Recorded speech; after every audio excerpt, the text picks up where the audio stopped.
Welcome one and all. This is Rajesh Gopinath and you are with me in the online learning platform at Department of Civil Engineering, BMS Institute of Technology and Management. We are dealing with the course Water Supply and Treatment Engineering, and if you recollect, in the last session we had discussed sedimentation. Today's session we shall be speaking about coagulation and flocculation. Let us move on to slide 5. Today's presentation will be dealt in the following manner. First, I shall brief you with respect to the conceptual aspects, then the need for coagulation, the various factors which influences coagulation, flocculation, and then we shall move on to the working aspects, construction aspects. Also, there is an add-on module with respect to jar test apparatus, that is to understand the concept of optimum dosage. Finally, I shall be summarizing for you whatever we have discussed before I list the references. Let's move to slide 6. In sedimentation, we had discussed with respect to type 1 settling, which means sedimentation was successful in removing settleable solids. But it is very important that we understand that sedimentation cannot remove fine suspended solids, which despite sufficient detention period refuse to settle down. So in that context, we still need to ensure that these impurities which remain suspended have to be eliminated or removed from the water, removed from the system.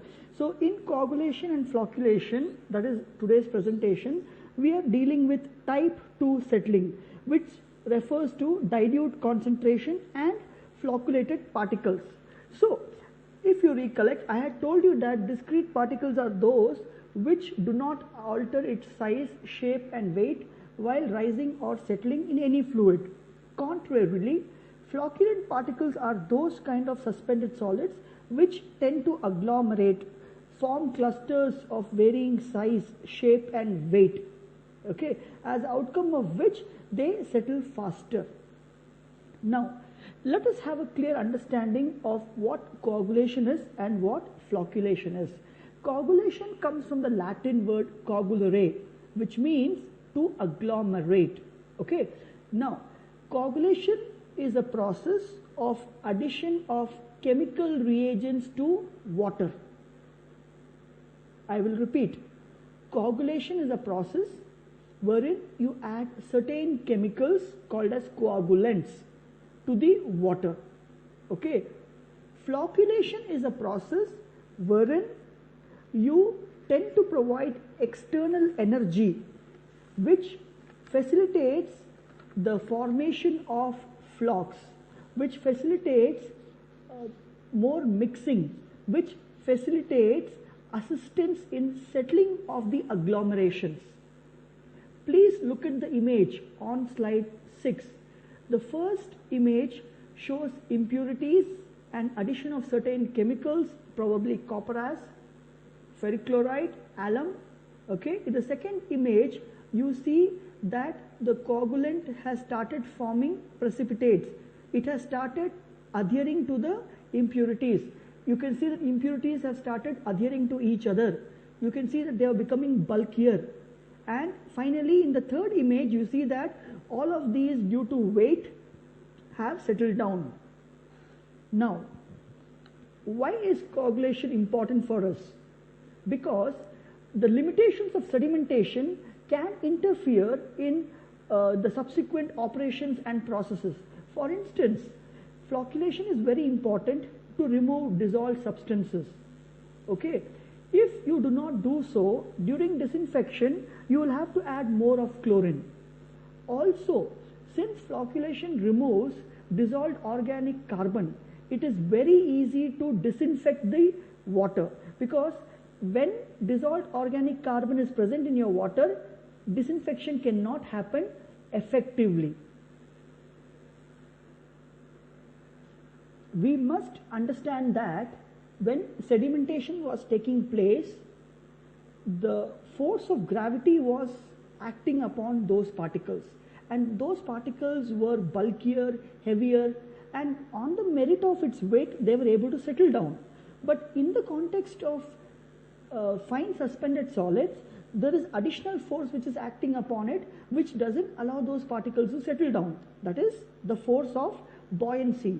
So eventually what we are trying to do in simple words is that by doing coagulation and flocculation, we are trying to make sure that the gravitational force is exceeding the force of buoyancy, as an outcome of which these particles will eventually settle down.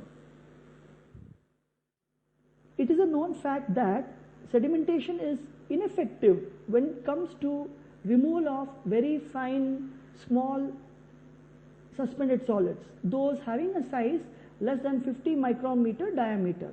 Having said this, I would still like to reiterate that plane sedimentation does play its role, because if you do not have plane sedimentation, then all the settleable solids which is present in water will enter the coagulation unit, thereby interfering in its operation, exerting more load on the unit, resulting in addition of more chemicals, and also we need to bear more chemical cost with respect to this. We need to understand that sedimentation is a process wherein without any chemicals being added, without any energy being exerted, it is able to remove impurities. Hence, having understood the significance of sedimentation, now let us move on to the factors which influences coagulation. Let us move on to slide 7. Now, there are two types of factors or parameters. The one which can be controlled by the human beings with respect to operation, and the other which is not in the control of the human beings. Now let's look at the first one. What is that we can control?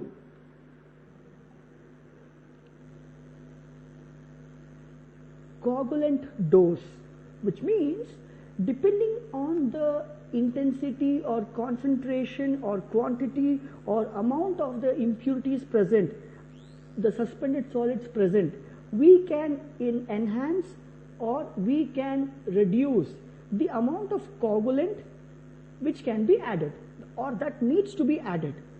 Alright, not only coagulants, even the coagulant aids which is used to improve the coagulation flocculation process, okay, whose function is mainly to establish the bridging mechanism. That dosage also can be decided with respect to the design parameters. We are also able to decide what kind of mixers to use based on the conditions. Even the detention period or residence time is also in the control of design. Moving on, rapid mix and the slow mix, that also remains as a controllable parameter for the operators. All these aforementioned parameters are with respect to the design, with respect to the inherent quality of the water which comes after sedimentation. However, there are certain parameters which are beyond our control. For instance, climate, which introduces temperature. Okay, not just that, even particle characteristics, that is the charge density, the size distribution, and the pH and alkalinity. Though pH and alkalinity are considered as uncontrollable parameters in the field of public health engineering in a water supply scheme, these two factors, the alkalinity and pH of the water, is being managed or handled by choosing the type of coagulant which needs to be employed. Please understand that all the coagulants will not work in all the pH ranges. They have a specific range. So when a water has a specific pH, then we need to decide what type of coagulant to be added to this. Okay, with this basic information, let us move on to the next slide, slide 8. Now, let us have a brief glimpse of coagulants. So what is basically a coagulant? Coagulant is a chemical component which is added to the water. When it is added to the water, it starts, in simple words, it tends to adhere to the impurities and eventually all the impurities get attached to each other or stuck to each other, all right, and thereby becoming bulkier, heavier, and settling down. So the most famous examples for coagulants would be alum, copperas, because they are most popularly employed. Now let us look at the classification of coagulants. Coagulant classification in terms of application can be of three types. One is your inorganic coagulants that comprises of ferric chloride, ferric sulfate, copperas, alum. Then the second classification is your organic coagulants, which is your polyamines, polydiademat. Okay. Now the third categorization is wherein the water supply scheme or the operator will tend to combine, will tend to blend, will tend to use a mixture of both inorganic and organic coagulants. So apart from this, I would again remind you that there is something called as coagulant aids, which is added to improve the bridging mechanism, and examples for these would be clay minerals, silicates, polymers. Let me try to add some more information with respect to coagulants. Now, if you take the example of ferrous sulfate, ferric chloride, ferric sulfate, alum, these chemicals are most effective when the water is slightly alkaline. So sometimes, when the water is less alkaline, chemicals such as lime and sodium carbonate are added so that the water can become alkaline, and then these coagulants can become effective. All right. Now, every time when I say alum, please do remember that, it is basically aluminum sulfate, that what I am referring to. Alum, or filter alum as it is sometimes called, has proved to be the most effective coagulant, and therefore is now extensively used throughout the world. It is quite cheap, rather I would put it across as economical, forms an excellent stable flock, and most importantly does not require any skilled supervision for handling it. Okay. However, the problem which was faced recently, or until recently, was application of alum results in formation of huge quantity of sludge, and then you need to end up disposing it. And also please remember, it is not suitable for filling low-lying lands or so forth. But however, new research, recent technologies have enabled recovery of alum, and therefore when you're able to recover it, you can reuse it for coagulation. As of now, the only drawback of alum is it can be used only in an effective pH range of 6.5 to 8.3. Let us move on to slide 9. Now let us speak about copperas, also called as ferrous sulfate. Copperas is generally added to raw water in conjunction with lime. That is, lime may be added either to copperas or vice versa. Generally, copperas is extensively used as a coagulant for raw water which are not colored. That is, for a colored water, in case if you use copperas, then your results are not satisfactory. But if you look at the other way, copperas is more economical than alum. That is, its pricing is even cheaper. Okay, and when it comes to the function, it operates in a pH range greater than 8.5. These are the advantages that copperas has when compared to alum. And moreover, the quantity or amount of copperas what you require is the same as alum itself. Now let us move on to chlorinated copperas. When chlorine is added to a solution of copperas, that is ferrous sulfate, both of them react chemically and form ferric sulfate and ferric chloride. The combination of ferric sulfate and ferric chloride is known as chlorinated copperas, and this is a very valuable coagulant. chlorinated copper has proved to be very effective, especially when the raw water has a low pH. Now this is very significant because if you remember, I told you that filter alum or alum works when the pH of the water is 6.5 to 8.3. Also, copper as, that is FeSO4 7H2O, it works when the pH is 8.5 or more than that. So, copper as and alum were taking care when the pH is 6.5 and greater, that is neutral to alkaline range. So, we had not discussed about anything when the pH was below neutral or in acidic range. This is where chlorinated copper as is significant because they can be applied when the water has a low pH value. Let us understand in a better manner. I told you that chlorinated copper as is a combination of ferric sulfate and ferric chloride, that is when chlorine was added to ferrous sulfate. Now, ferric sulfate is very effective in a pH of 4 to 7 and greater than 9. I will repeat. Ferric sulfate is very effective when the pH of the water is between 4 to 7 and greater than 9.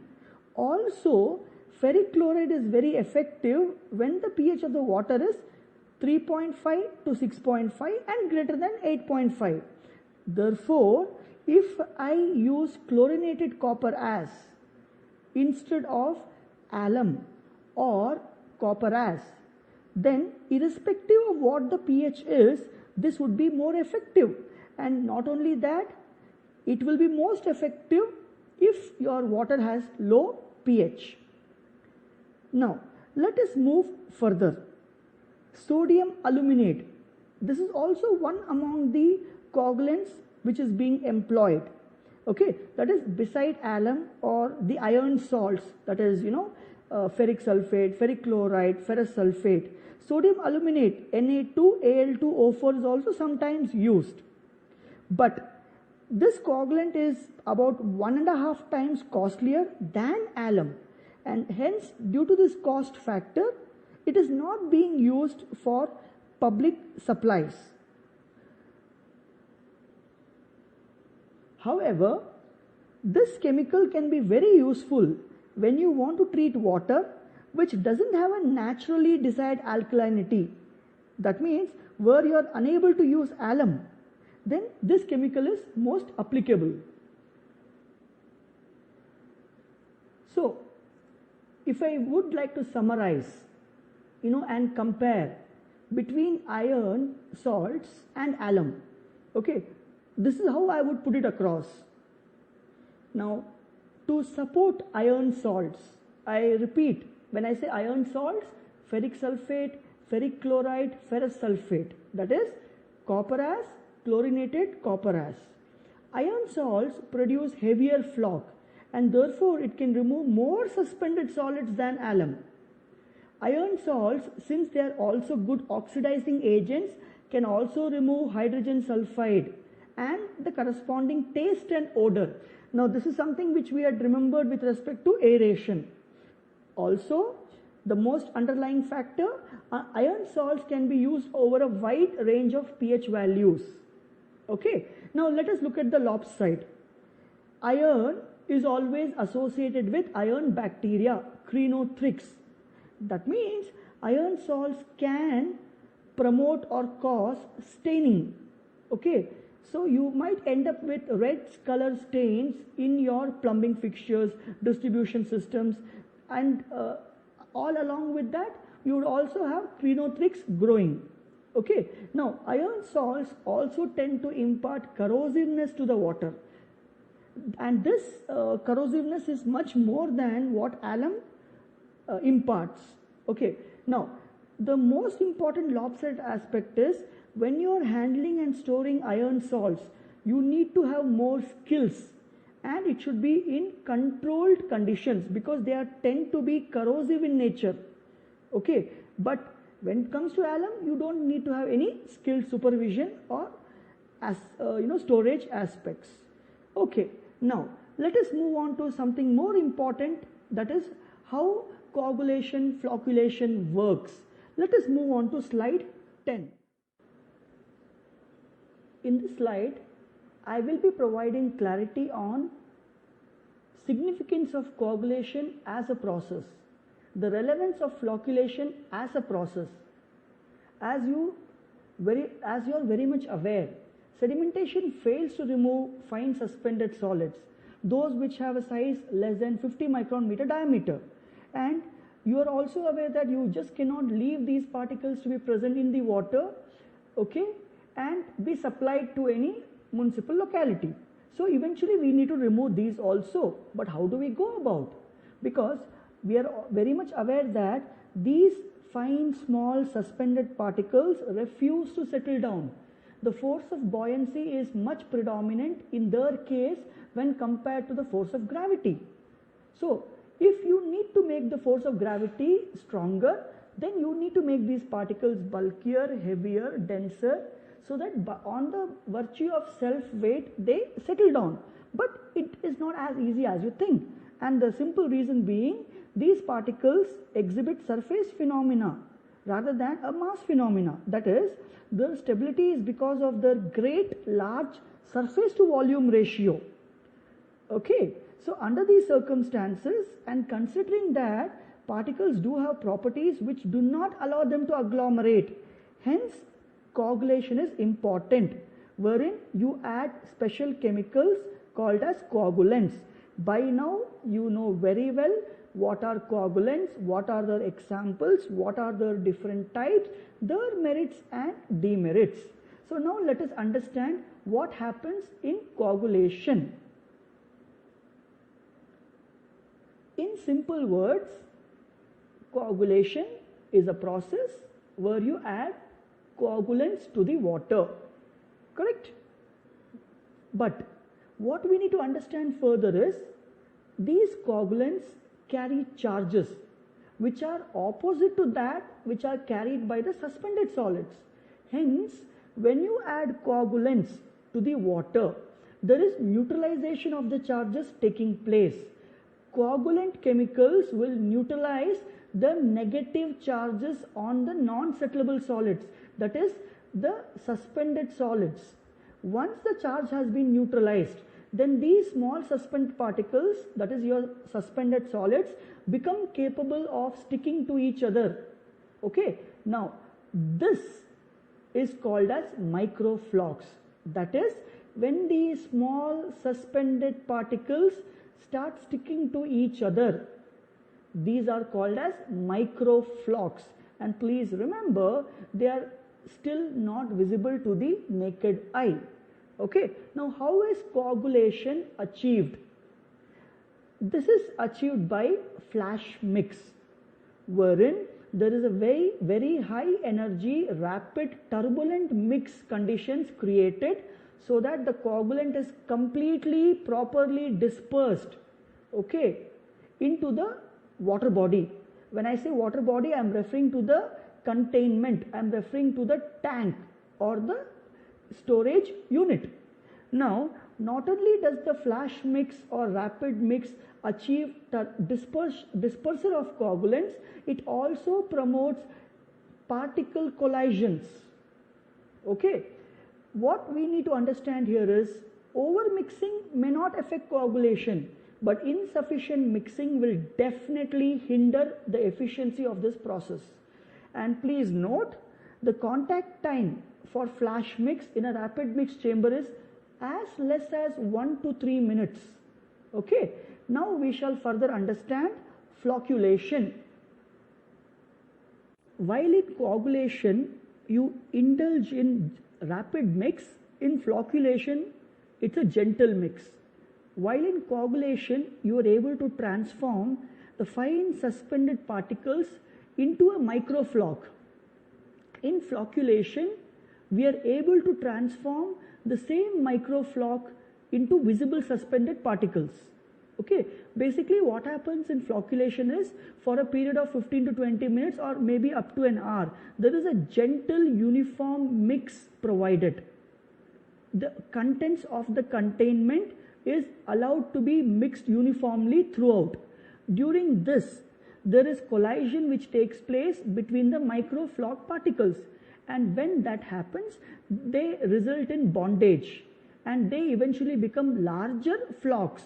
These are called as pin flocks. These pin flocks further indulge in collisions with each other, and also they interact with the coagulants which have been added, and they result in being transformed to macroflocs.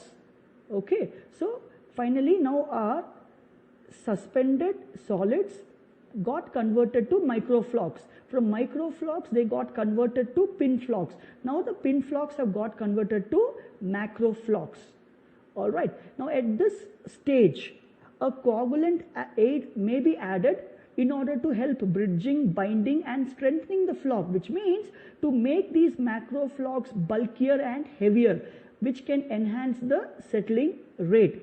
So please note, when the flocs have reached their optimum size and strength, it means the water is ready for sedimentation. Please note that flocculation requires careful attention to the mixing velocity and the energy which is being supplied, because if you exceed that, it may result in the floc from being torn apart. Alright, so therefore what happens is, as the flocs are created, as the size of the flocs are increasing, the mixing velocity and the energy is usually tapered off. Alright, so I hope you have understood the process of flocculation as well. But please note, flocculation is highly dependent upon the type and design of the equipment which has been employed. Having understood what is flocculation, now let us try to understand exactly how the transformation happens from a microfloc to a pin floc to a macrofloc. Though we are aware that there are forces at play, such as the Brownian movement of the particles or the electrostatic force of attraction between them, or even the van der Waals forces which are created due to the mix. To have a better understanding of what I am talking, let us move on to slide 11. In slide 11, you can see 4 terminologies: charge neutralization, sweep coagulation, which is also called as entrapment, bridging, or also termed as interparticle bridging, and patch flocculation, or also called as ionic layer compression. Here, although exact method is not known, we are aware that these 4 mechanisms are thought to occur. In other words, when flocculation takes place, we cannot pinpoint exactly which method is happening, but it will definitely be among these, one among these 4, or probably a combination among these 4. Now let me try to explain to you each one of these mechanisms that is expected to occur. Okay, let us start with sweep coagulation. We are very well aware that the final product which is formed, when you add alum, is aluminum hydroxide. That is the last product formed in hydrolysis of alum itself. Now, this aluminum hydroxide, which is AlOH thrice, is in the form of amorphous gelatinous flocs, which are known to be heavier than water, and therefore they settle because of gravitational force. So when these amorphous gelatinous flocs are settling down, the colloidal particles, the suspended particles, they get trapped in this floc and eventually they also settle down. As these colloids are swept from suspension, it is known as sweep coagulation. Let us now move on to interparticle bridging. In this mechanism, basically what happens is, if you recollect, we have added coagulants, we have also added coagulant aids. So basically we have been adding polymers which may be either linear or branched. So these polymers basically have very high reactive surfaces. So what happens is these polymers get attached to one or more suspended particles or colloids. Eventually, several polymer colloids, they may become enmeshed, resulting in a settleable mass. In simple words, okay, if I consider polymer as A and a suspended particle as B, A and B will react with each other, okay, they will get branched or they will get tangled and it becomes C. Then this C gets react with D, E, F and so on. So what is happening is, as more and more polymers get entangled, and since these polymers are already attached to multiple suspended particles, eventually it's a very big settleable bulky mass that is going to settle down. So due to the coagulant aid, thanks to these polymers, all the colloidal particles, on the virtue of the weight of the mass, settle down. So this is called as interparticle bridging. Interparticle because we are talking about two different kind of particles, one being the polymer, the other being the colloidal particle itself. Now let's move on to the next mechanism. In this mechanism of ionic layer compression, which is usually observed in highly turbid conditions, the ideology is the quantity of ions in water, okay, which is surrounding a colloid, always has an effect on the decay function of zeta potential, which means more the ionic concentration, greater will be the van der Waals forces and higher will be the force of attraction. To be more clear, there are always two forces which is acting upon the colloidal particles. One is zeta potential, which is also the electrostatic potential, which is created by the halo of counter ions which is surrounding the colloids, okay, and which reacts to repel them.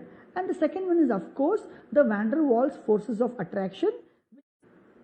All the previous mechanisms were either based on the quantity or concentration. However, in this mechanism, it is the nature which is more important. Let me give you an example to make you understand this. Say, when alum is added to water, it produces Al3 plus and SO4 2 minus ions, while the trivalent aluminium, that is Al3 plus, reacts immediately with water to form a variety of aqua metallic ions and hydrogen.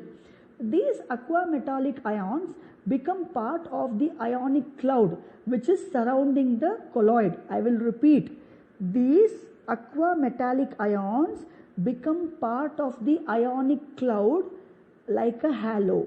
It starts surrounding the colloid or the suspended particle.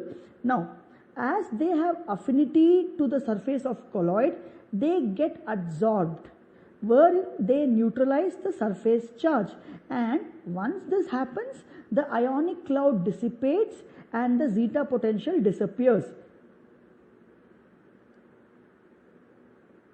As an outcome, the contact occurs freely. So, considering that all of you have understood the four possible mechanisms which may tend to occur in isolation or in combination, which enables the success of coagulation and flocculation process, let us now move on to slide 12. In this slide, you can see the equations, chemical reactions. Okay, basically slide 12 depicts the chemical reactions which take place when you add a particular coagulant into water. For instance, let's have a look at the first reaction, which is when you add alum. Okay, so basically when you're adding aluminium sulfate into the water, it's evident that this will impart permanent hardness to it in the form of calcium sulfate.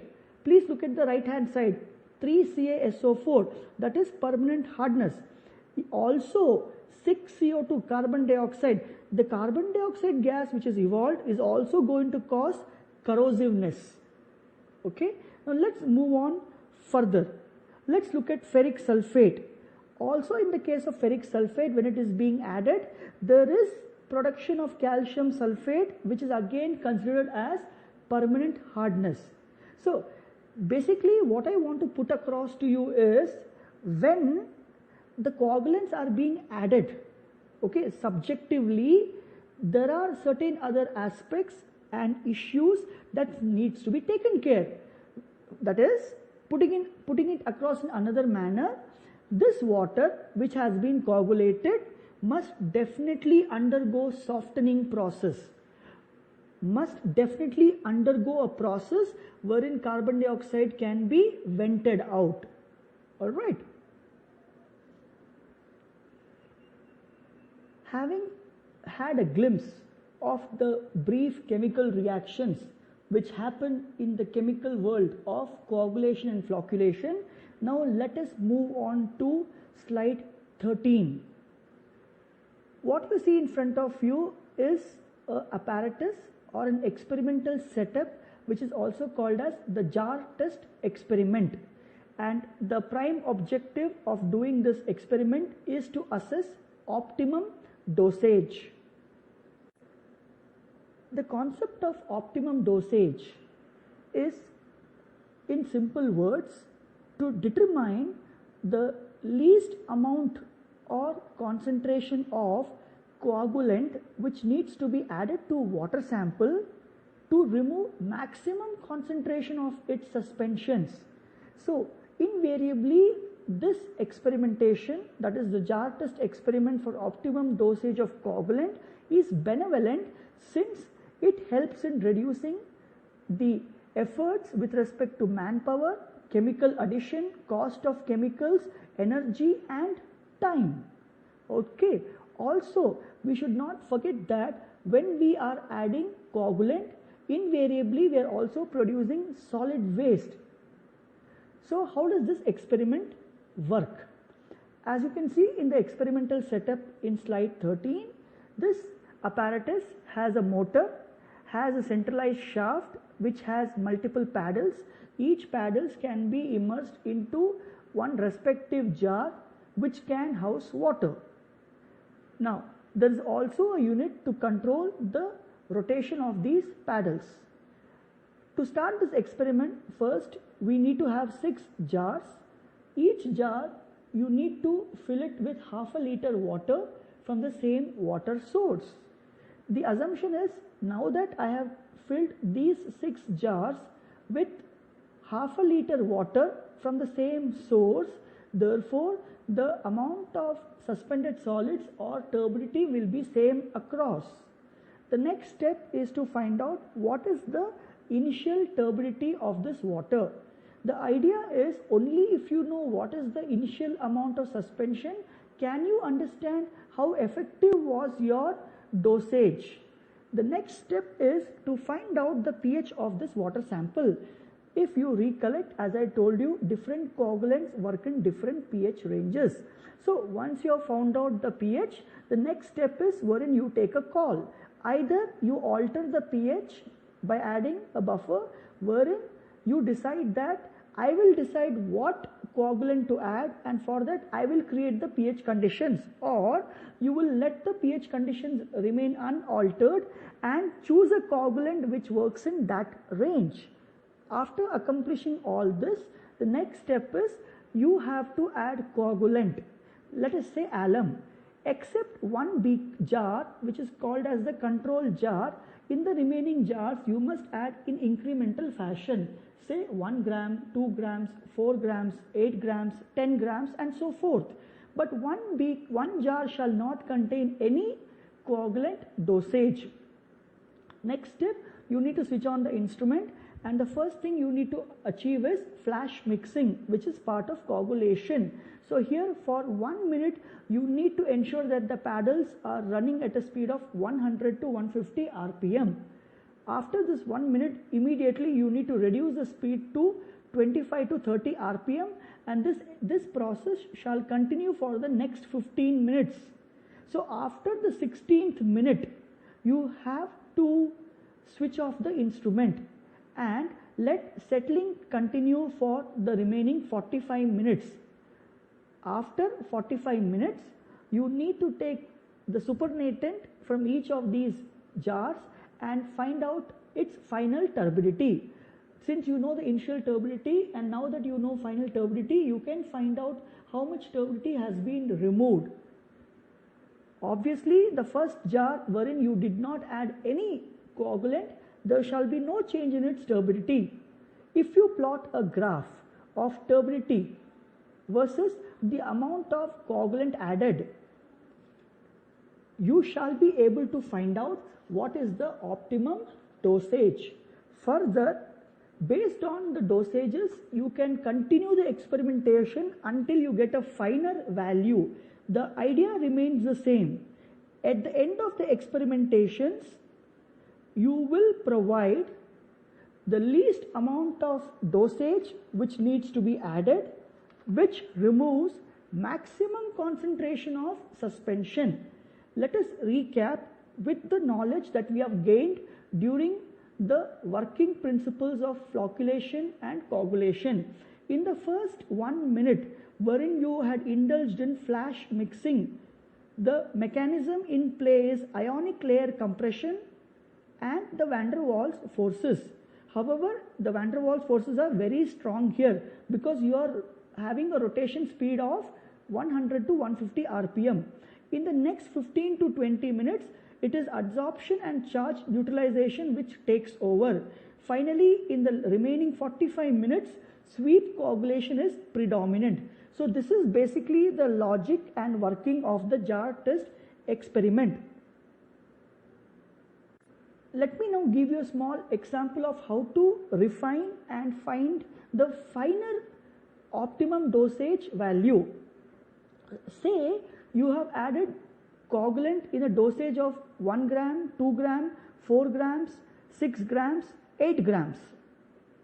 And now when you found the result, you found out that the maximum value was found for 4 grams, which means 2 grams and 6 grams had lesser efficiency while 4 gram had the highest efficiency. So it is possible that there could be an alternative value which may have a higher value. For example, it could be 3. It is possible that at 2 it had low efficiency removal, at 3 it had very high, at 4 it was less.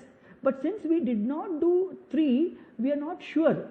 In the same manner, it is also possible that at 4 we got high value, at 6 we got less value, but it would have been higher at 5 and then drastically fallen at 6. So what we need to do is we need to repeat the experiment once again for the range 2 to 6 only, wherein you start with 2.5, 3, 3.5, 4, 4.5, 5, 5.5. So now you have new dosages within the range. So you will be able to find out within that range which is a better optimum dosage, and this process can be continued until you expect the desired value. Let us move on to slide 14. Slide 14 basically divulges the steps for conduction of determination of optimum dosage of coagulant, that is jar test experimentation. I had explained the same in detail to you. You may kindly refer this slide for your kind perusal. Let us move on to slide 15. Now, you are aware of the concept, the rationale, the working principle, the logic, also the laboratory scale experimentation. Having understood all these, now basically what you see is the implementation at on-site. That is, in a typical water supply scheme, how is this being achieved? So please look at the following components. The first one is the flash mixer, that is wherein when the raw water enters, coagulation happens. The next you see flocculation basin, wherein actual flocculation is happening. Finally, you find the clarification chamber, that is wherein the settled sludge is going to be decamped. Let me repeat, clarification is the removal of suspended solids and the floc due to the addition of coagulant. So, From this coagulation and flocculation unit, only the supernatant goes to the next unit. So here you see two sedimentation chamber, which means it's a secondary sedimentation tank. So what comes out from the outlet? One, the supernatant clear water, which does not contain any suspended solids. Second, also there will be sludge which contains the suspended solids and floc, that is the coagulants which have been added. This is separately decamped by a sludge removal pipe. Now let us move on to slide 16. Slide 16 shows you a typical construction of a clariflocculator. Please go through these. You can see an influent pipe, effluent pipe, you see a clarifier, you see the flocculator, you can see both the plan view and the cross-sectional view. If you observe very carefully, you can see baffles, you can see paddles, you can observe flash mixer chamber, you can observe sludge discharge pipe. You can also see walkway which is meant for observation, maintenance or repair.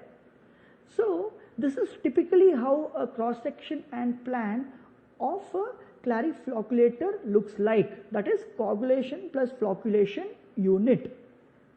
Let's move further. Let's have a look at the paddles that we are talking about. So you know very well why paddles are being used.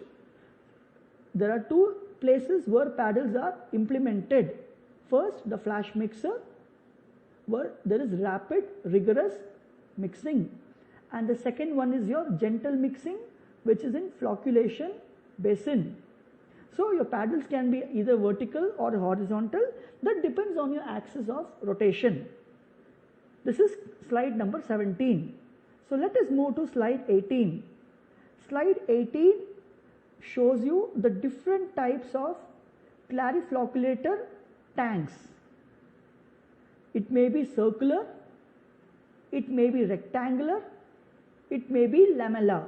Now these basically depends on the models based on the different companies which are into its manufacturing. Irrespective of any type or shape, the logic remains same. The sequence will remain same. Coagulation, flocculation, clarification. All right. Now let us move to slide 19. So my dear friends, to recap, sedimentation removes settlable solids. Flocculation removes fine suspended solids. Sedimentation involves settling and sedimenting. Flocculation chamber, it involves coagulation, flocculation and clarification. Sedimentation, you do not find any mixing taking place. In flocculation, you find mixing taking place with the aid of the paddles, okay, at both vigorous speed and at gentle speed. Let us move to slide 20.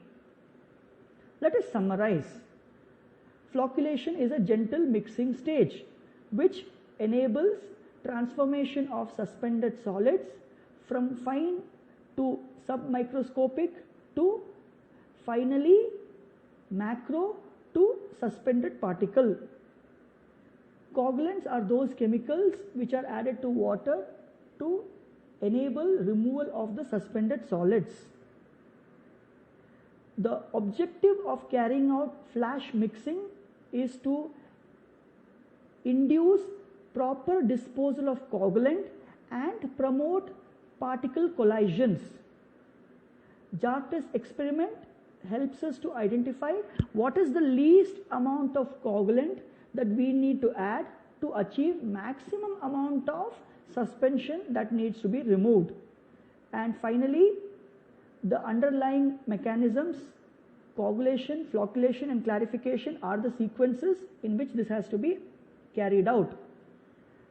Slide 21. These are the references that I have gone through. You may also kindly go through this to enhance your knowledge. Slide 22. Next session we shall talk about filters. which is also critical and integral in a water supply scheme. My dear friends, I thank you for your patient hearing. Until next class, this is Rajesh Gopinath signing off.